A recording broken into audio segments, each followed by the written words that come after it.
오늘 오후부터 추석 귀향이 본격적으로 시작됐습니다. 코로나19 전국 확산 우려에 방역당국은 역과 터미널, 고속도로 휴게소 곳곳에 선별진료소를 설치하고 적극적인 검사를 당부했습니다. 정치권을 강타하고 있는 대장동 개발 특혜 의혹의 핵심 인물로 당시 성남도시개발공사 기획본부장이 지목되고 있습니다. 이번 의혹의 쟁점과 수사 전망까지 집중 분석합니다. 국민의힘 대통령 후보 경선에서 조국 전 장관에 대해 검찰이 과잉 수사를 했다는 홍준표 의원의 발언을 놓고 논란이 커지고 있습니다. 당시 수사를 이끌었던 윤석열 전 검찰총장뿐만 아니라 유승민 전 의원도 비판에 가세했습니다. 노조를 원망하는 유서를 남기고 극단적 선택을 한 택배대리점 소장의 아내가 민노총 택배노조원 13명을 고소했습니다. 남편의 죽음 이후 고소에 이르기까지 아내의 심정을 직접 들어봤습니다. 북한 영변 핵시설에서 핵무기 원료인 고농축 우라늄 생산 시설을 확장하는 것으로 보이는 모습이 포착됐습니다. 미국 유력지에는 김정은 위원장이 무슨 짓을 하든 문재인 대통령은 인도적 원조만 추진한다고 지적하는 사설이 실리기도 했습니다.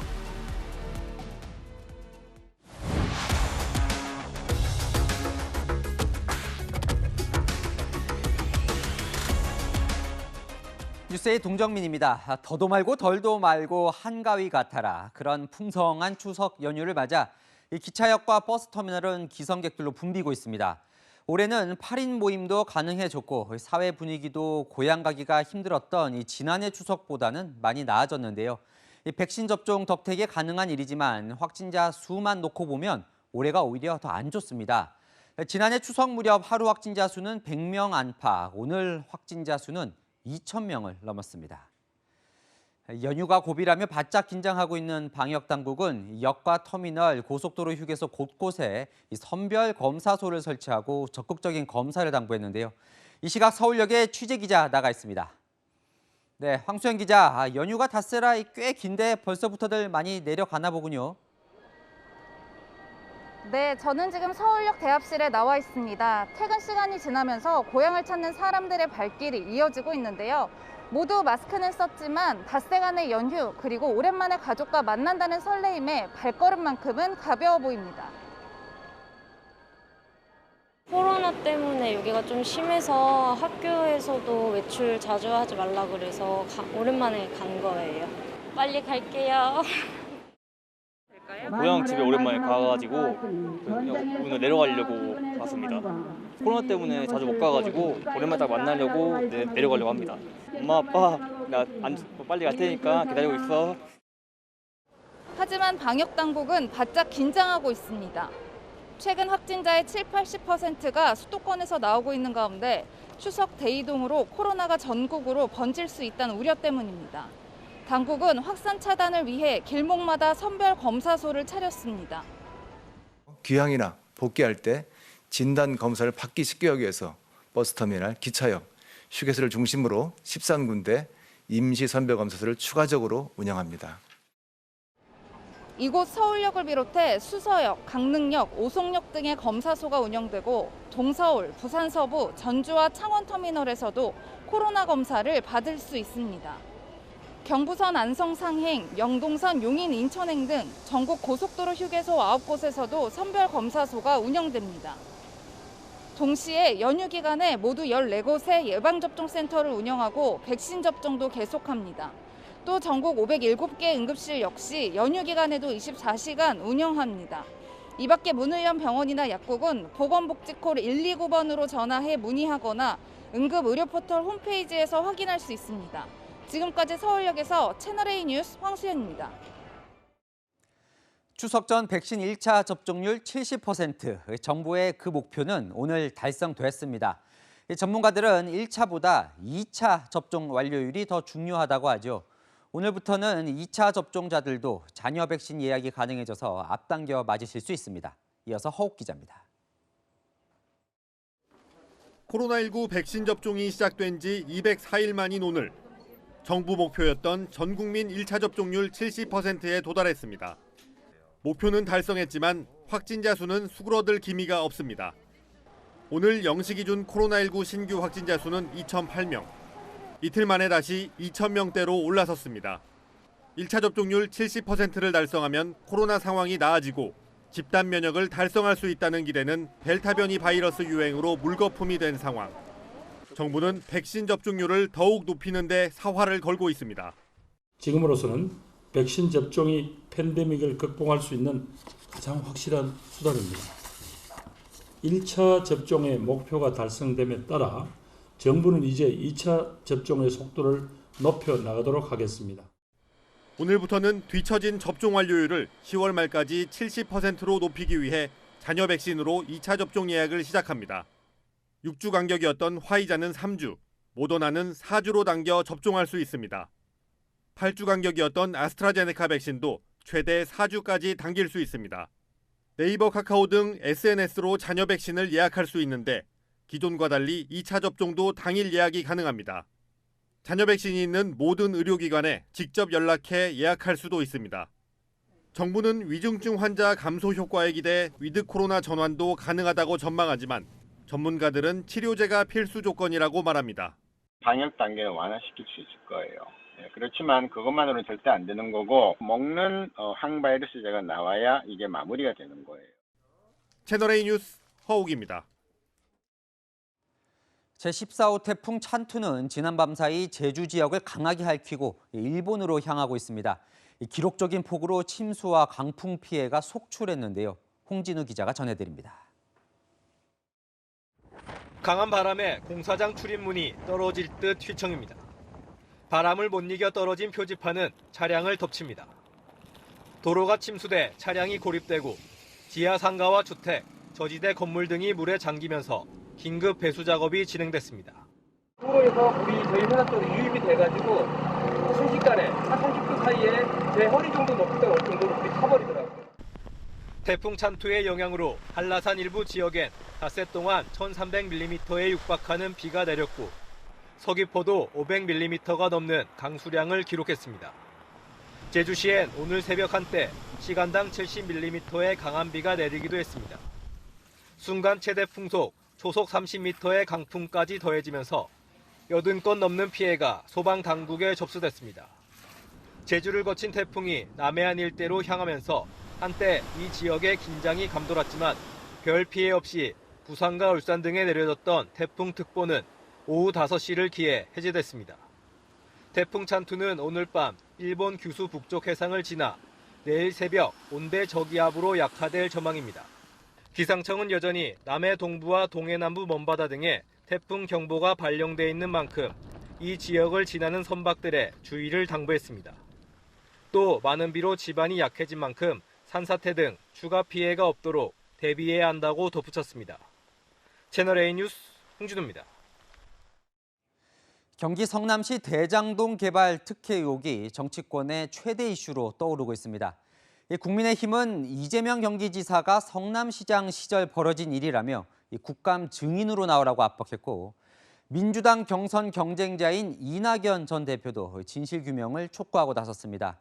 경선 레이스에서 순항하던 이 지사는 단 1원의 부정부패라도 있었으면 가루가 됐을 것이라며 적극적으로 방어했습니다. 최수영 기자입니다.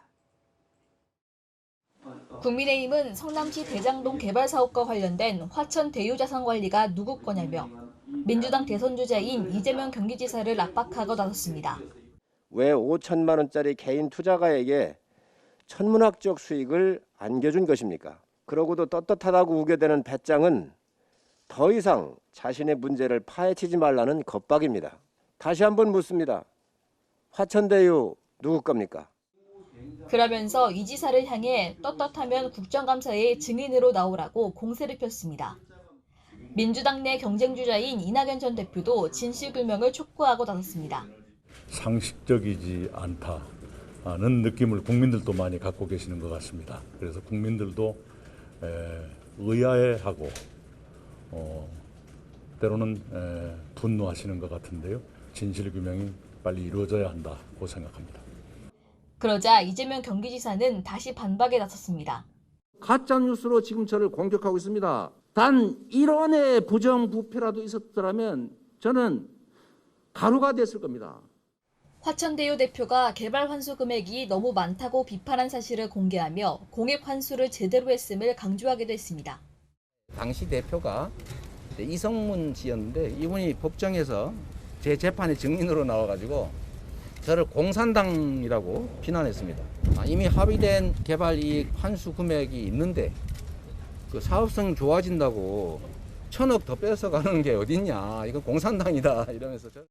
이재명 지사 측은 대장동 개발 사업 기획자가 이 지사 캠프에서 활동 중이라는 등의 주장에 대해 가짜뉴스를 퍼뜨린 혐의로 고발을 검토하고 있습니다. 채널A 뉴스 최순입니다. 신생업체인 화천대유라는 회사가 어떻게 1조 원대의 개발 사업에 참여해 막대한 수익을 얻을 수 있었을까? 그게 바로 대장동 개발 특혜 의혹의 시작이었죠. 야권에서는 그 의혹을 풀 키맨으로 한 사람을 지목했습니다. 그가 누구인지 홍지은 기자가 취재했습니다. 성남도시개발공사 기획본부장 유동규 씨는 사직했다가 재임용되며 성남도시개발공사 사장 직무 대행 자격으로 대장동 개발만 진행한 다음에 사임했다고 합니다. 국민의힘에서는 이번 의혹의 중심에 선 인물로 유동규 당시 성남도시개발공사 기획본부장을 지목하고 있습니다. 유 씨가 재입사해서 근무한 기간은 대장동 개발 사업의 핵심 절차가 진행된 기간과 겹칩니다. 성남도시개발공사에서 퇴사했던 유 씨가 기획본부장으로 재입사한 건 지난 2014년 8월, 이듬해 2월 대장동 개발 사업의 민간사업자 공모가 시작됐고 3월 10일 초대 사장이 퇴임하자 사장 직무대행이 됐습니다. 이어 27일 성남의뜰 컨소시엄이 우선 협상 대상자로 선정됐습니다. 후임 사장이 오기까지 사업을 진두지휘한 겁니다. 유 씨의 재입사는 당시 성남시 의회에서도 논란이 됐습니다. 성남시 의회에서는 어렵고 힘들고 까다로운 절차를 거쳤는데 공교롭게도 똑같은 인물이 온 결과가 불가사의하고 납득하기 어렵다는 지적이 제기됐습니다. 성남의뜰이 우선 협상 대상자로 선정된 과정도 의문이 제기됩니다. 당시 성남의뜰 외에도 메리츠증권과 산업은행 컨소시엄도 참여했지만 성남의뜰만 유일하게 상대 점수 20점을 받은 겁니다. 이후 유 씨는 2018년 10월 경기관광공사 사장으로 선임됐습니다. 성남도시개발공사의 전직 고위 관계자는 유 씨의 파워는 보통이 아니었다며 성남시청과의 가교 역할을 했다고 말했습니다. 야권에서는 유 씨가 이재명 캠프에서 일한다는 의혹을 제기했지만 캠프 측은 사실 무근이라고 일축했습니다. 채널A 뉴스 홍지은입니다. 이 화천대유라는 신생업체에 알만한 이름들이 등장합니다.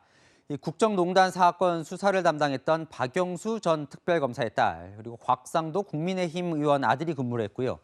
야당은 특히 화천대유 고문으로 참여한 이 권순일 전 대법관을 문제 삼고 나섰습니다. 지난해 대법원에서 이재명 경기지사 무죄 취지의 의견을 냈었죠. 당시 이 지사를 구해준 이 보은 취업 아니냐는 공격입니다. 박건영 기자입니다.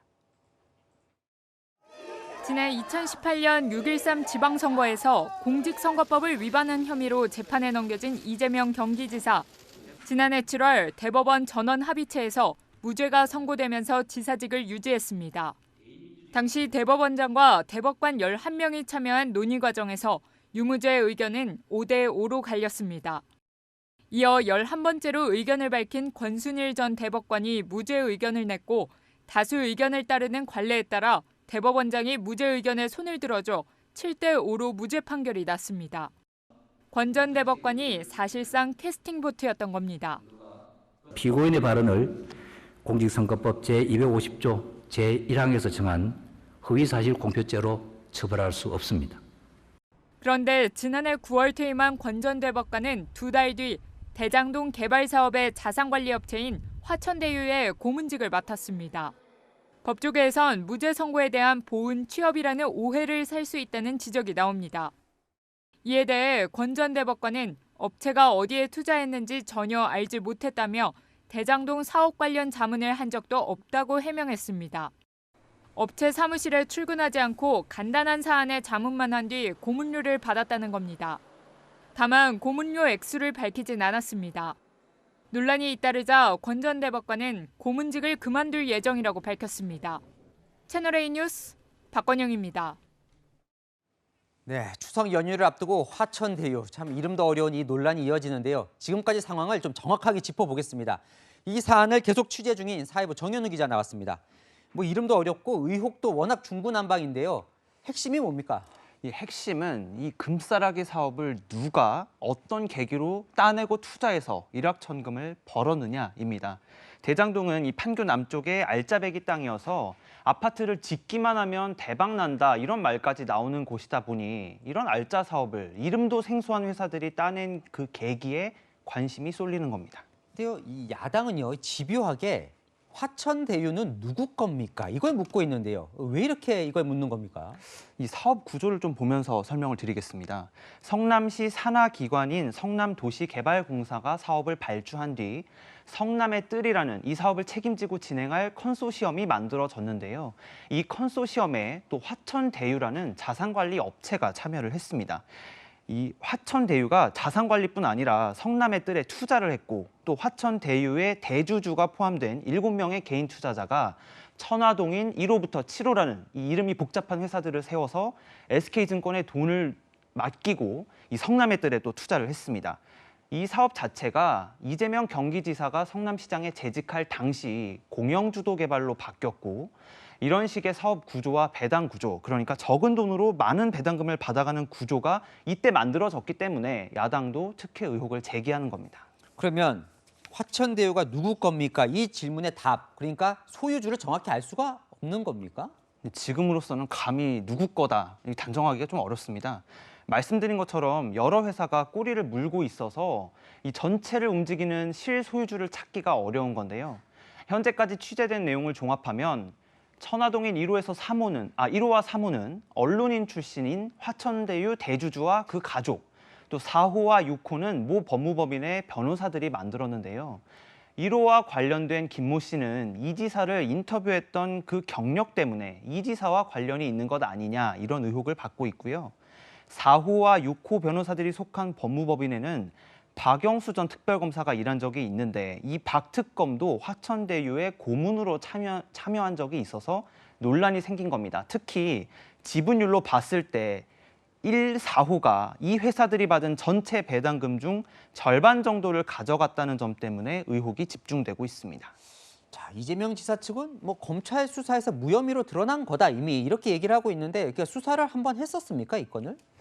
수사가 한번 되긴 했는데 이 여권에서는 지금 대장동 개발사업 특혜 의혹 자체가 그래서 과거 수사와 재판 과정을 통해 이미 혐의가 없다 이렇게 결론이 났다고 말을 하고 있습니다. 네. 오늘 이재명 경기지사가 자신의 SNS에 강득구 더불어민주당 의원의 글을 공유했는데요. 이 사업은 검찰이 탈탈 털어 3심 무죄까지 선고됐는데 보수 세력이 시비를 건다 이렇게 적혀 있습니다. 그런데 대법원에서 무죄가 선고된 건 이 지사가 대장동 개발 사업과 관련한 자신의 업적을 과장해서 공표했다. 그런 공직선거법상 허위사실 유포 혐의였습니다. 하지만 지금 논란이 되는 건 허위사실 공표가 아니라 대장동 개발 사업 과정에서 특혜가 있었냐 없었냐입니다. 근데 저희가 파악하기로는 이 특혜 의혹에 관해서는 검찰이나 경찰과 같은 수사기관에서 정식 수사를 한 적은 없다고 합니다. 자, 그 이재명 지사와 이 화천대유의 연결고리는 아직 나온 게 없어요. 그런데 야당이 좀 의심하는 이제 인물 한 명이 이제 권순일 전 대법관인데 권 전 대법관은 화천대유가 어떤 회사인지 몰랐다 이런 지금 주장을 하고 있잖아요. 네, 권순일 전 대법관은 앞서 박건영 기자 리포트에서 보신 것처럼 화천대유가 대장동 개발 사업과 관련이 있는 회사인 줄 몰랐다. 네. 그리고 모르고서 고문 자리를 수락해서 일했다는 입장인데요. 하지만 따져볼 부분도 있습니다. 권 전 대법관은 앞서 보셨다시피 이재명 지사 재판의 3심 재판관 중 한 명이었습니다. 그런데 화천대유 대표 이모 씨가 이 사건 1심 재판에 이미 증인으로 출석한 적이 있습니다. 또 이 대표는 지난해 11월 고문 자리를 제안하기 위해서 권 전 대법관을 직접 찾기도 했습니다.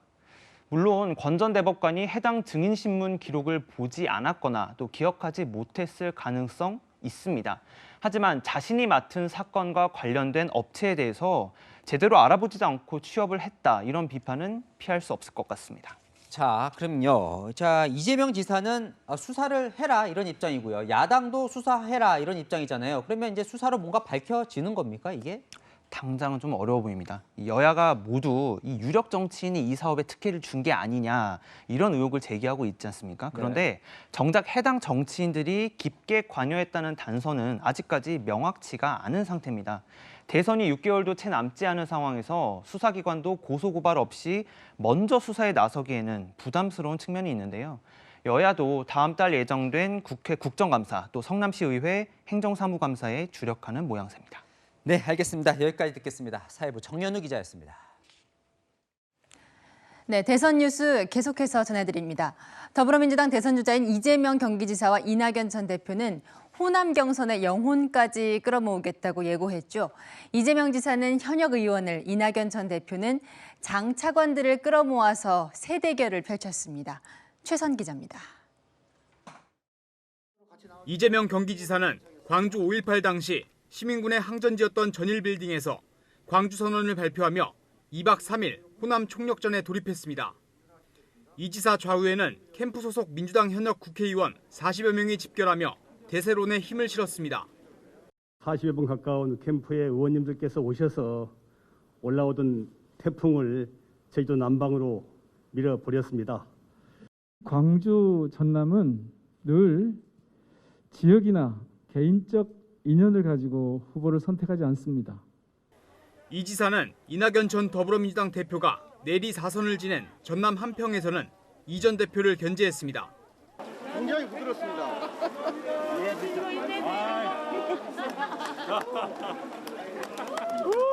누군가에 대한 측은지심으로 나와 우리 공동체의 운명에 대한 결정을 함부로 바꾸지는 않을 거다라고 저는 기대합니다. 이낙연 전 대표는 문재인 정부를 포함해 역대 민주당 정부 장차관 35명의 지지 선언으로 맞불을 놨습니다. 드디어 풍향이 좀 바뀌는 서남풍이 이제 수도권으로 올라올 것 같은 그런 예감이 들기 시작했는데 이 전 대표는 분위기가 달라지기 시작했다며 자신감을 보였습니다. 가장 결정적인 순간에 가르쳐 주시기로 결심해 주신 것 참으로 고맙습니다. 실험하듯이 국정을 운영할 수 있는 단계는 벗어났다고 보고 있습니다. 이낙연 캠프에 어제 전격 합류한 친문 핵심 의원들은 호남으로 달려가 지원 사격에 나섰습니다. 이낙연 후보를 지지해 주십시오. 도덕적으로 흠결이 없고 국정 운영 능력이 검증된 후보.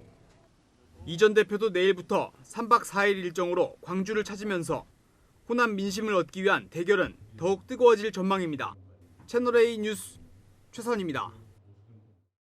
상승세를 타던 국민의힘 대선 주자 홍준표 의원은 어제 TV토론회에서 조국 전 장관 일가의 수사가 지나쳤다고 발언하며 역풍을 맞고 있습니다. 국민의힘 지지층 사이에서 조국 수홍이라는 패러디까지 번지고 있습니다. 조영민 기자입니다. 과잉 수사했다는 거예요. 정가족을 도려가는 수사는 없어요. 어제 국민의힘 대선 경선 TV토론에서 홍준표 의원의 조국 전 장관 과잉 수사 발언이 국민의힘에서 논란이 되고 있습니다. 토론 직후 SNS 등을 통해 국민의힘 지지층에서 비판이 나오자 홍 의원은 SNS에 국민들이 가혹하지 않다고 생각한다면 제 생각을 바꿀 수밖에 없다면서도 정치 수사였다고 자신의 뜻을 굽히지 않았습니다. 윤석열 전 검찰총장을 겨냥한 건데 다른 대선 후보들의 비판도 이어졌습니다. 검사 공격하기 위해서 도둑놈이랑 손잡는 거랑 똑같죠. 조국 수호는 무야홍이 아니라 뭐냐홍. 조국 수홍된 거냐. 일가구 일범죄 이렇게 딱 해가지고 예? 그 이상은 그러면 뭐 수사도 안 하고 구속도 안 하냐. 그 말이 안 된다고 생각합니다. 홍 의원은 탈당 전력이 있는 유 전 의원 등이 당을 지켜온 자신을 공격한다고 반박했습니다. 토론을 하다 보니까 그 사람들이야 전부. 지난 대선 때 우리 당을 쪼개고 나가서 탄핵 대선을 참 힘들게 했던 그분들이 똑같은 논조로 내보고 공격하는 거 보고 오늘부터 1박 2일간 경북과 경남 방문 일정에 나선 윤석열 전 총장은 홍준표 의원의 조국 전 장관 수사 비판을 반박하고 나섰습니다. 이 정부같이 이렇게 내로남불에 부패하지 않고 대통령의 측근도 범죄를 저지르면 반드시 감옥에 보내는 것을 국민들이 보셔야 그게 국가입니다. 그러면서 조 전 장관 수사에 대해 대한민국 국민에게 통상적으로 적용되는 기준과 절차에 따라 처리했다고 강조했습니다. 채널A 뉴스 조영민입니다. 검찰의 고발 사주 의혹 제보자인 조성은 씨가 해외 출국을 준비한다는 사실이 알려지며 윤석열 전 검찰총장 측이 조 씨에 대한 출국 금지를 요구했죠. 자신에 대한 이런 출국 금지 논란을 의식했는지 조 씨가 채널A에 관련 입장을 밝혔습니다. 범죄를 잡고 가겠다며 자신을 출국 금지시킬 거면 손준성 검사와 김웅 국민의힘 의원도 출국 금지시키라고 반발했습니다. 이다혜 기자입니다. 검찰의 고발 사주 의혹 제보자인 조성은 씨의 해외 출국을 놓고 윤석열 전 총장 측과 조 씨가 맞붙었습니다. 발단은 조 씨가 올린 SNS 글에서 시작됐습니다. 조 씨는 지난달 31일 아스트라제네카 잔여 백신 접종 사실을 SNS에 게시하며 미국 몇몇 주가 인정을 안 한다고 하여 취소했다가 갈 곳은 인정이 된다고 해서 부랴부랴 신청해서 완료라고 적었습니다. 그제는 스타트업 사업을 위해 해외 진출 등 여러 일정들을 잡고 있었다고 적었습니다. 그러자 조 씨를 공직선거법 위반 등 혐의로 고위공직자 범죄수사처에 고발한 윤석열 캠프는 출국 금지 조치를 촉구했습니다. 윤석열 캠프 관계자는 피고발인 신분이기 때문에 수사팀의 의지만 있다면 출국 금지를 할 수 있다고 공수처를 압박했습니다. 윤 전 총장 측의 출국 금지 압박에 조 씨는 발끈했습니다. 조 씨는 해외 진출은 의지였는데 계획들이 다 바뀌었다면서 범죄를 잡고 가겠다고 밝혔습니다. 그러면서 고발장 작성 의혹을 받는 손준성 검사와 김웅 국민의힘 의원을 범죄자로 지칭하며 그분들도 법무부에서 함께 출국 금지 시켜야 할 것 같다며 불편한 심기를 드러내기도 했습니다. 조 씨가 지난해 총선 당시 미래통합당 법률지원단장 A 변호사에게 대검갈 고발장이 하나 들어왔다고 말했다고 한 것을 두고는 당시 법률지원단장과 진실 공방을 벌이고 있습니다. A 변호사가 고발장을 받은 적이 없고 어떤 상의도 받은 적도 없다고 반박하자 조 씨는 지나가는 말로 상의하셨으니 잊어버릴 수 있을 것 같다고 재반박했습니다. 채널A 뉴스 이다혜입니다.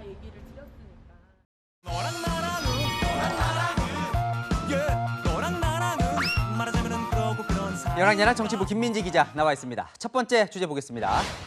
국민의힘 대선 주자들인데 무슨 스타일일까요? 네, 토론 스타일입니다. 어제 첫 토론회를 했잖아요. 후보들의 각양각색 스타일들 좀 모아봤는데 먼저 돌직구형입니다. 당 입장과 전혀 다르게 침묵을 한다든지 아니면은 당내 분란을 조장한다든지 그런 후보가 있습니다. 이 두 분께 옐로우 카드를 좀 꺼내지 않을 수 없습니다. 한 분이 우리 홍준표 후보님이고 또 한 분이 윤석열 후보님입니다. 제가 놀란 게 조국 교수랑 요즘 썸 타고 계시더라고요. 지금 면전에서 저런 말 하기가 쉽지는 않은데요. 네. 자, 다른 후보도 좀 볼까요? 네, 하태경 후보의 돌직구를 맞은 홍준표 후보는요. 역공 전략을 펼쳤습니다.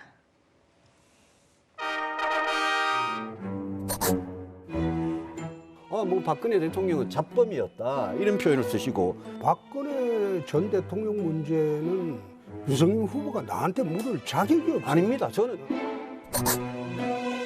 요즘 막말도 안 하시고 혈색도 좋아지고 아니 그런 말은 못된 소리라고 그래요. 그날 옛날식 꼰대식 발언이죠. 젊은이들이 지적을 하면 그것을 의원이 어떻게 젊은이 시간이 많이 가서. 그러니까 곤란한 질문을 받으면 답하는 대신에 이 질문자를 공격하는 거군요. 맞습니다. 그리고요, 또 반복형도 있습니다. 강조하고 싶은 말을 여러 번 하는 스타일이죠.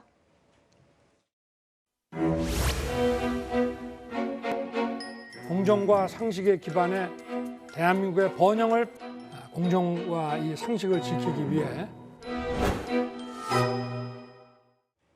다음 토론은 추석 직후인 23일에 예정돼 있는데요. 각자 어제 토론회를 여러 번 돌려보면서 분석했겠죠. 이 스타일을 유지할지 또 바꿀지 궁금해집니다. 네, 다음 주제 보겠습니다. 자, 아까 보신 그 토론회가 치열해서인가요? 끝난 뒤에 장외 훅폭풍이 거셉니다. 그렇습니다. 오늘 윤석열 후보는 경북 구미에 있는 박정희 전 대통령 생가를 찾았는데요. 보시는 것처럼 윤 후보가 도착했다는 소식에 현장이 시끄러워졌습니다. 아이고, 넘어진 사람도 보이고요. 비까지 오는 것 같은데 왜 저러는 겁니까? 일단 우리 공화당 원들과 또 보수단체 회원들이 윤 후보에게 항의하러 온 건데요. 잠시 영상 보시죠.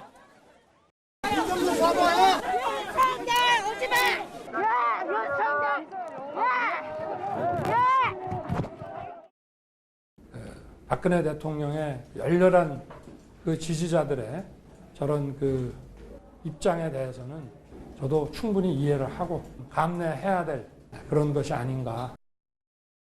7월인가요? 대구 서문시장에서도 비슷한 항의를 받았던 것 같은데 더 격해졌습니다. 네, 바로 어제 토론회 때 이 발언이 불씨를 당겼습니다. 박근혜 전 대통령 수사팀장 하면서 구속시킨 그 공로로 중앙지검장을 했어요. 제가 당시에 그 검사로서 맡은 소임을 했고 법리와 증거에 기반해서 제가 일을 처리했는데 그런데요, 저 토론회 직후에 홍준표 후보도 봉변을 당했습니다. 윤 후보 지지자로 추정되는 사람들이 달려들었는데요. 윤석열 캠프에서는 민주주의를 위협하는 어떤 형태의 폭력도 용납될 수 없다면서 자제를 당부했습니다. 2차 컷오프까지 남은 토론회만 5번인데 그때마다 이런 폭풍이 생기면 참 곤란하겠죠. 나와 다른 의견에 불만일 순 있지만 선을 넘지 않기를 바랍니다. 네, 하태경 의원이 이 토론회 때 옐로카드 한 장씩 들었던 모습도 떠오릅니다. 야랑야랑이었습니다. 네, 노조를 원망하는 유서를 남기고 극단적인 선택을 한 택배 대리점 소장 사건 기억하실 겁니다. 이 사건 유족이 오늘 민노총 노조원들을 고소했습니다. 고소장에 담긴 노조원들의 괴롭힘 내용을 먼저 이솔 기자가 보도합니다. 검정색 리본을 달고 경찰서의 모습을 드러낸 여성. 택배 노조를 원망하는 유서를 남기고 극단적 선택을 한 CJ 대한통운 대리점 소장 이모 씨의 아내 박모 씨입니다. 오늘 노조원 13명을 상대로 경찰에 고소장을 내며 이들이 이 씨를 괴롭혀 극단적 선택을 하도록 내몰았다고 주장했습니다. 남편을 집단적으로 괴롭혀 장기 집배점 대표에서 물러나게 하고 스스로 대리점 운영권을 가져가겠다는 내용을 보고 저는 놀라움과 분노를 억누를 수가 없었습니다. 오히려 고인에게 잘못이 있다고 주장하는 노조원들을 도저히 용서할 수 없다며 같은 피해자가 발생하도록 놔둬서는 안 된다는 생각에 고소하게 됐다고 설명했습니다. 고소장엔 노조원 13명이 단체 SNS 대화방에서 나눴던 각종 모욕적 발언이 담겼습니다. 심한 욕설과 함께 동물에 빗대 폄훼하는 발언들이 적시됐습니다. 석 달 분량의 단체 대화방에서 유족이 찾아내 고소장에 포함시킨 건 30차례의 명예훼손, 69차례의 모욕행위입니다. 유족은 이들에 대한 엄중한 수사와 처벌을 요구하며 이 씨의 휴대전화 등을 증거로 제출했습니다. 고소장을 접수한 경찰은 이들 노조원들을 상대로 수사를 벌일 방침입니다. 채널A 뉴스 이솔입니다. 오늘 경찰에 고소장을 제출한 숨진 소장의 아내를 저희 취재진이 만났습니다. 가해자들에게 아직 제대로 사과도 받지 못했는데 생계를 위해 남편의 일을 이어서 해야만 하는 처지입니다. 조현진 기자가 만나봤습니다. 남편이 떠난 지 19일째. 남은 가족들은 아직 일상을 찾지 못했습니다. 아직까지는 안 느껴져요. 없다라는 자체가 안 느껴지게 하고 있어요. 아빠의 영정 사진을 보고 환하게 인사한 막내는 많은 이들을 안타깝게 했습니다. 아이들 이야기가 나오자 박 씨는 끝내 울먹입니다. 큰애랑 둘째는 전혀 얘기를 안 하고 있어요. 막둥이는 그냥 아무렇지 않게 걸음 없이 그냥 얘기하는 것 같아요. 생계를 위해 남편이 그토록 힘들어했던 대리점에 남아서 사무 업무를 하고 있지만 노조원 기사들로부터 제대로 된 사과 한 번 받지 못했습니다. 비노조원들도 수시로 얘기하는 게 이제 그 사람들 보는 게 힘들다, 언제까지 봐야 되냐라고 하는 거 보면 너무 당당하게 행동하고 다니는 것들 같으니. 먹고 살기 위해 생활 전선에 뛰어들었지만 아이들이 걱정입니다. 제가 이제 일을 해야 되니까 현장에서 뛰어야 되는 부분이라 늦게 끝나게 되면 아이들 케어가 좀 어려워서 친정집 근처로 옮겨지게 될 것 같아요. 인터뷰 요청에 오랜 고민 끝에 수락한 박 씨. 응한 이유는 단 하나라고 했습니다. 노조원들이 제대로 처벌받고 남편의 억울함이 풀렸으면 하는 바람 때문입니다. 노조원들한테 줄 수 있는 만큼 피해를 줬으면 좋겠고, 그래서 그만큼 저희 신랑이 좀이라도 마음의 짐을 좀 덜었으면, 최소한의 사람으로서 양심은 좀 가지고 살았으면 좋겠어요. 채널A 뉴스 조현진입니다. 북한이 영변 핵시설을 확장하는 모습이 위성사진에 포착됐습니다. 최근 미사일 도발에 이어 설상가상인데요. 우리 정부는 인도주의적 대북 지원은 이와 별개로 계속 추진하겠다는 뜻을 밝혔습니다. 강은하 기자입니다. 북한 영변의 우라늄 농축 공장으로 알려진 건물의 위성 사진입니다. 지난달 3일까지만 해도 이 건물의 가운데 부분은 나무가 있고 잔디까지 깔린 공터였습니다. 하지만 지난 14일 사진에선 나무는 사라졌고 빈 공간 바깥에 외벽이 생기고 건축 자재들이 놓여 있습니다. 미들베리 국장연구소는 확장된 1000제곱미터 넓이의 공간에 원심 분리기 1000개를 추가로 들여놓으면 고농축 우라늄 생산을 25% 늘릴 수 있다고 분석했습니다. 기존 원심 분리기 4000개에 1000개를 더해 5000개를 돌리면 매년 핵폭탄 4개를 추가로 생산할 수 있다는 전망도 나옵니다. 전술 핵무기들을 개발하고 초대형 핵탄두 생산도 지속적으로 밀고 나감으로써 북미 협상이 진척이 없자 북한은 도발 수위를 높이고 있습니다. 올해만 벌써 4번째 순항 미사일을 쐈고 옛 소련 핵 열차를 본딴 열차 탄도미사일을 발사하고 그 영상을 공개하며 주변국들을 자극했습니다. 연이은 북한의 무력 시위에도 우리 정부는 인도주의적 대북 지원은 별개란 입장입니다. 우리 정부는 인도주의 협력만큼은 정치, 군사, 안보 상황과 무관하게 일관되게 추진한다는 원칙을 견지해왔고, 미국 월스트리트 저널은 사설을 통해 퇴임을 앞둔 문재인 대통령은 김정은 위원장이 무슨 짓을 하든 상관없이 인도적 원조만 추진하고 있다며 결국 김씨 왕조만 떠받칠 것이라고 우려했습니다. 채널A 뉴스 강인혜입니다. 미국이 영국, 호주와 함께 출범시킨 이 핵 잠수함 동맹 오커스는 중국 포위 전략이라는 게 전문가들 분석인데요. 그런데 중국보다 오히려 프랑스가 더 반발하고 나섰습니다. 프랑스 외교장관이 등에 칼을 꽂았다고 흥분했는데요. 무슨 일인지 김민지 기자가 보도합니다. 심각한 표정의 프랑스 외교장관이 작심한 듯 말합니다. C'est vraiment en bon français un coup dans le dos.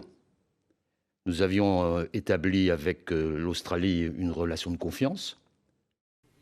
호주는 5년 전 프랑스 방산업체 나발그룹과 디젤 잠수함 12척을 77조 원에 매입하기로 계약했습니다. 그런데 미국이 호주의 핵추진 잠수함 기술을 이전한다고 하자 이 계약이 수포로 돌아간 겁니다. Parce que cette décision unilatérale, brutale, imprévisible, ça ressemble beaucoup à ce que faisait M. Trump. 후폭풍이 거세게 일자 미국은 수습에 나섰습니다. We've been in touch with French counterparts in the last 24, 48 hours to discuss AUKUS, including before the announcement. 하지만 아프가니스탄 철군 사태로 큰 상처를 입은 바이든 대통령이 다시 한번 외교 무대에서 시험대에 섰다는 분석이 나옵니다. 중국은 경제를 무기로 미국이 주도하는 안보 동맹의 빈틈을 파고들고 있습니다. 전 세계 총생산의 13%를 차지하는 환태평양 경제 동반자 협정 CPTPP에 가입을 공식 신청한 겁니다. 트럼프 전 대통령의 탈퇴로 일본이 주도하고 있는 이 경제 동맹엔 호주, 뉴질랜드 등 미국과 안보 동맹을 맺은 나라들도 포함돼 있습니다.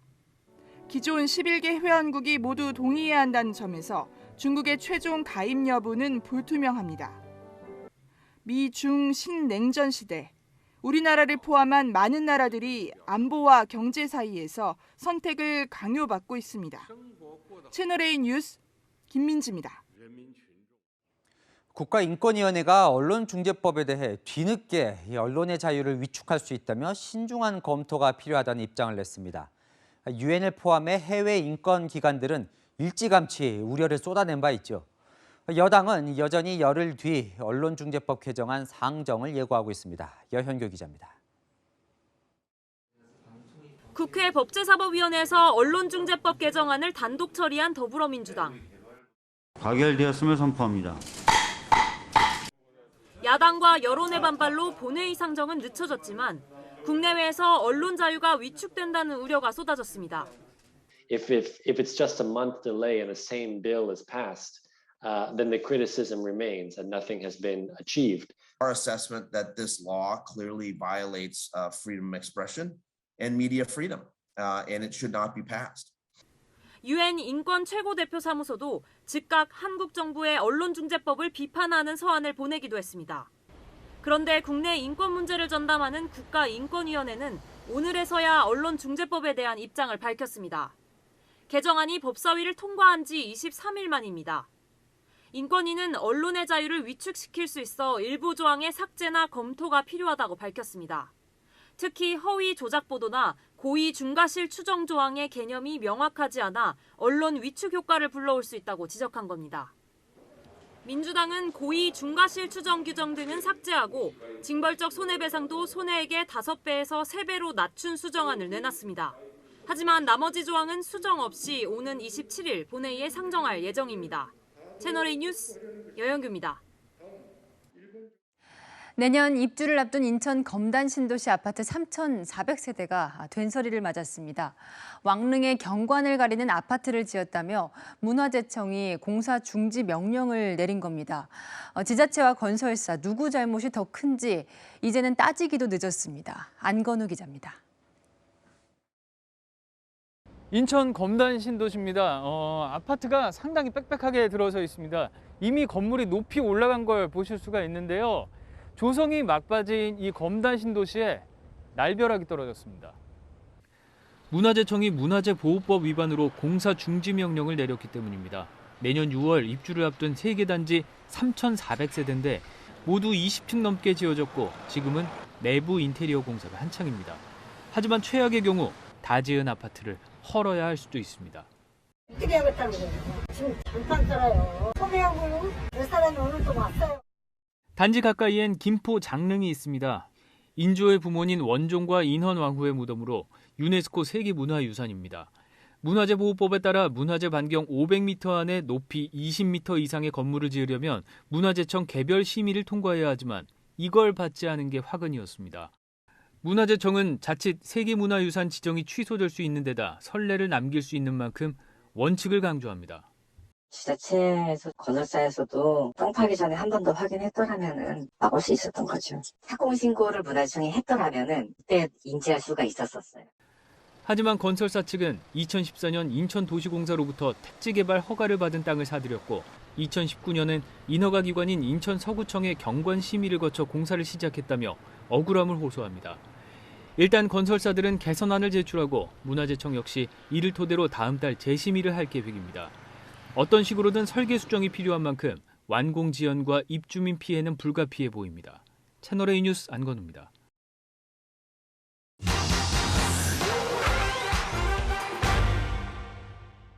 인터넷에 올라온 글입니다. 코로나 상생 국민지원금 25만 원을 부모님 가게에서 결제하고 부가가치세를 뺀 현금 22만 5천 원을 돌려받아도 되냐고 문의하는 글인데요. 이렇게 재난지원금을 쓰는 대신 현금화할 방법 없냐는 질문 온라인에 잇따르는데 문제 없는지 따져봤습니다. 이번 5차 지원금은 신용카드나 체크카드, 지역사랑 상품권 등으로 지급됐는데요. 신용카드로 받은 지원금을 가게에 가져가서 물건을 사지도 않고 결제한 뒤 일부를 현금으로 돌려받았다면 어떻게 될까요? 속칭 카드깡 수법인데 현금화를 부탁한 사람, 부탁을 들어준 사람 모두 처벌 대상입니다. 카드깡 행위를 통해서 자금을 융통하여 주거나 이를 준 게 아니라면 원칙적으로 처벌 대상이 될 수 있거든요. 체크카드나 선불 충전카드로 지원금을 받은 사람들 중에는 온라인 중고장터에 22만 5천 원만 주면 지원금 25만 원이 충전된 카드를 넘기겠다는 글도 올라오는데요. 적발되면 불법 양도나 부정 유통에 해당돼서 지원금을 환수당할 수 있고 최고 3년 이하의 징역이나 2천만 원 이하의 벌금이 부과됩니다. 지역사랑 상품권으로 받은 지원금을 물건 구매 없이 현금화하는 사례는 이미 여러 차례 적발됐는데요. 상품권 깡이 되겠죠. 적발되거나 신고된 현황이 현재 총 30건이 있고요. 지역사랑 상품권법에는 건당 과태료 1,000만 원 부과 규정이 있고 서울시는 상습적으로 위반하는 이들을 모니터링하고 있습니다. 더 궁금한 점은 팩트맨 제보 부탁합니다. 민족 대명절 추석을 앞뒀지만 마냥 설레지만은 않습니다. 태풍 찬투가 휩쓸고 간 자리에 피해가 고스란히 남았기 때문인데요. 성인 허리만큼 물이 찼고요. 신호등과 나무는 바람에 쓰러진 상황입니다. 현재 남해안과 동해안을 중심으로 태풍특보와 강풍, 풍랑특보가 발효 중인데요. 이 찬투의 위력은 내일 오전까지 이어지겠습니다. 아침까지 해상에 강풍이 불어서 최고 8m의 매우 높은 물결이 일겠고 강원 영동엔 20mm의 비가 더 내리겠습니다. 찬투 영향에서 완전히 벗어나면 월요일까지는 맑은 하늘이 드러나겠고요. 추석 당일인 화요일엔 전국에, 수요일엔 이 중부지방에 비가 내릴 전망입니다. 날은 조금 덥겠습니다. 내일 기온이 30도에 가까이 오르다가 연휴 끝으로 갈수록 낮 기온이 조금씩 떨어지겠는데요. 글피까지는 일교차가 크겠습니다. 건강한 연휴 보내시길 바랍니다. 날씨였습니다. 매의 일종인 이 새의 이름은 금지입니다. 오늘 힘차게 날아오르는 이 금지의 발을 보면 위족인데요. 이 동물원에서 사고로 발가락이 절단된 금지에게 사육사와 수의사들이 만들어준 겁니다. 이 한쪽 다리가 없으면 균형을 못 잡아서 이 살기 힘든 금지는 이 새로운 생명을 얻은 셈이죠. 한가위의 상징은 풍요라지만 우리 주변엔 전기세와 가스요금조차 당장 내기 힘든 이 소상공인과 취약계층이 이렇게나 많습니다. 코로나로 힘든 이웃들에게 재기할 수 있는 의족을 만들어주는 일, 우리 정부와 사회의 몫이 아닐까 싶습니다. 오늘 한마디는 다시 날 수 있도록을 하겠습니다. 오늘 뉴스 여기까지입니다. 내일도 뉴스입니다.